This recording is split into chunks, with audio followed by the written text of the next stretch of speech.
Hey boos, I'm ready to take another gamble on my fabric stash. So if you're curious to see which fabric we'll be sewing up for the month of March, then you know what to do. Keep on watching.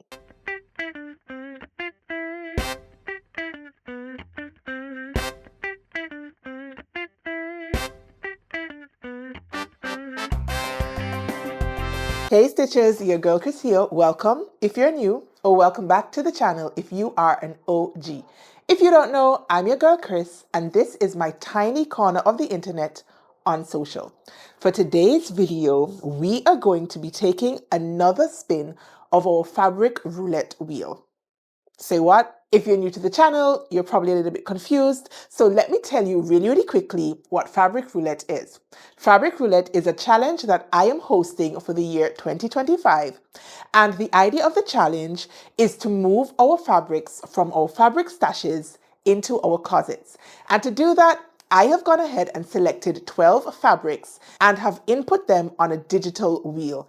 Every month, I'm taking a gamble of my fabric stash, and whichever fabric the wheel lands on, then that is the fabric I'll be sewing up for the particular month. Now, I have encouraged all of you to get involved in this challenge because if you are a sewist, you're probably also a fabric hoarder. You enjoy buying fabric and they sit around in your stash looking pretty, of course, but then for one reason or the other, you do not get them cut up. So I figured that this challenge would be a really fun way to get our fabrics moving from the stash into our wardrobes. Now, of course, if you decide to play along, you do not have to choose 12 fabrics. You can decide to do 4 fabrics and do one every quarter.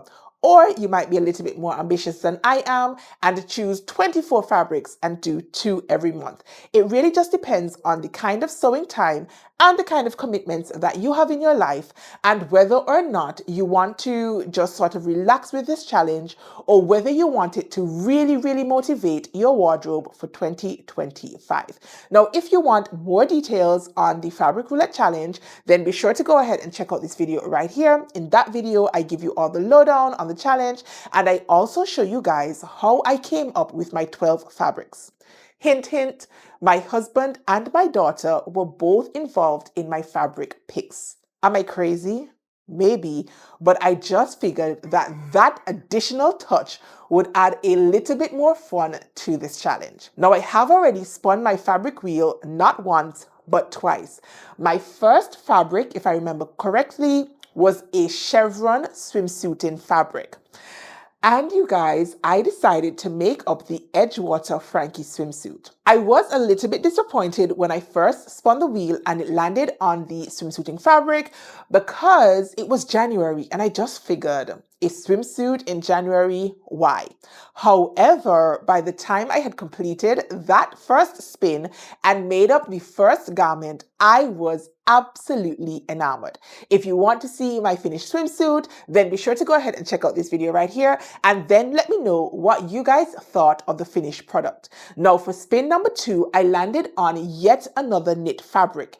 It was a black and white window pane fabric and I sewed up Simplicity 9701. Now, you guys, spin number 2 was definitely not as successful as spin number 1. Is it wearable? I suppose. Is it something that I'm going to be reaching for again and again and again? At this point, I don't think so. Now, if you want to see what spin number 2 produced, then run on over and check out the full video right here. All right, now it's time for spin number 3. So in usual format, I'm going to go ahead and grab my cellular phone so I can bring up my digital wheel from pickawheel.com. So just a sec.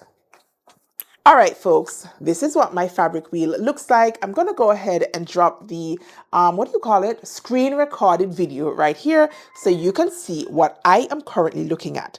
Now, there are 10 fabrics remaining on my picker wheel. As I said, we have already chosen 2 fabrics. So this one is going to be our fabric focus for the month of March 2025. All right, so I'm really secretly hoping that my wheel lands on the black lace, you guys.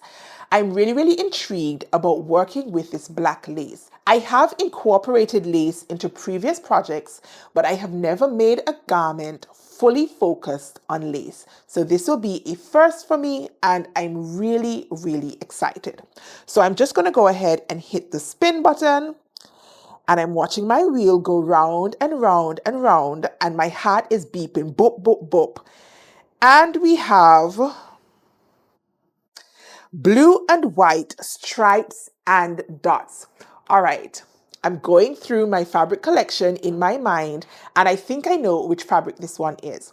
The blue and white stripe and dot fabric, I think, is a challis, and it features, is it the stripe and then the polka dot border print, or is it polka dot with the stripe border print? I'm going to go ahead and grab it in just a sec, but I have had this fabric in my stash forever, since early on in my sewing days, and so I cannot even remember when or where I sourced this fabric. What I do know is that I had been afraid to cut into it.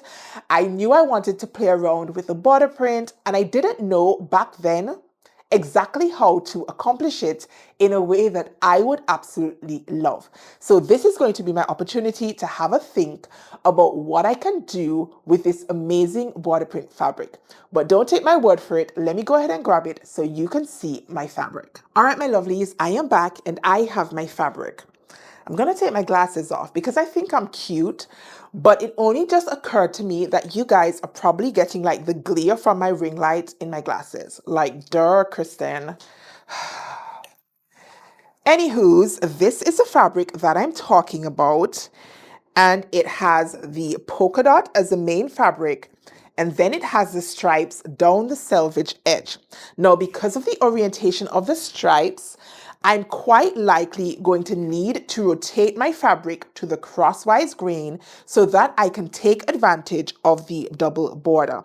Now, as I said, this one is a rayon challis, I think. You can see that it's really, really drapey. Can you see how it sort of just falls in on itself? The weight of the rayon is causing the fabric to create folds, and so I know this is like a light to medium weight rayon, and I know that this is going to make up a gorgeous, gorgeous, gorgeous dress. It's just going to be a matter of trying to find the right pattern to pair with this dress, and then hope I don't screw it up in the construction process. Now, I do not have in my mind at this moment which pattern exactly I'm going to want to make up using this amazing fabric. I think I have 3 yards, if I'm not mistaken. Maybe it was 2. Was it 2? I feel like it was 3. Was it 3? Maybe it was 2.5. Okay, I'm going to have to go ahead and measure it. So I'm estimating that this is about 2.5 to 3 yards of fabric. And I really do want to make the most of this border print, as I've said already. So if you guys have any suggestions on what this fabric should become, then drop them down below in the comment section. I am always keen to know what your suggestions would be. I don't always take them on board, but don't think for a minute that they're not important. I have come across a couple good patterns based on you guys' suggestions in the comment section that I either had seen but not really seen, or had never heard of like ever. So please do keep on leaving your suggestions down below in the comment section. Now, you guys, I'm going to go away and have a think and have an opportunity to read your comments. And then when I make my decision on what I sew up, then I'm actually going to sew it up. And then I'll be back with you guys at the end of March to reveal what fabric number 3 becomes. Fingers crossed it works out better than fabric number 2. Now, if you enjoyed today's video, as short and as sweet as it was, then be sure to go ahead and give your girl a thumbs up. The algorithm just loves that sort of thing. And I feel like there are lots of other people in this world who could benefit from a little bit of me. And I can only reach them with your help. So go ahead and give me a thumbs up. Again, leave me some comments down below and let me know what your suggestions are in respect of the pattern that I could use for this fabric. And of course, if you have gotten this far in this video, and you're not part of my YouTube sewing family, then please go ahead and remedy that. It's as simple as clicking on the subscribe button, turning your notification bell on, and then you'll never miss any of my upcoming videos. All right, you guys, until next time, stay calm, stay cool, stay safe, and absolutely keep sewing. Peace.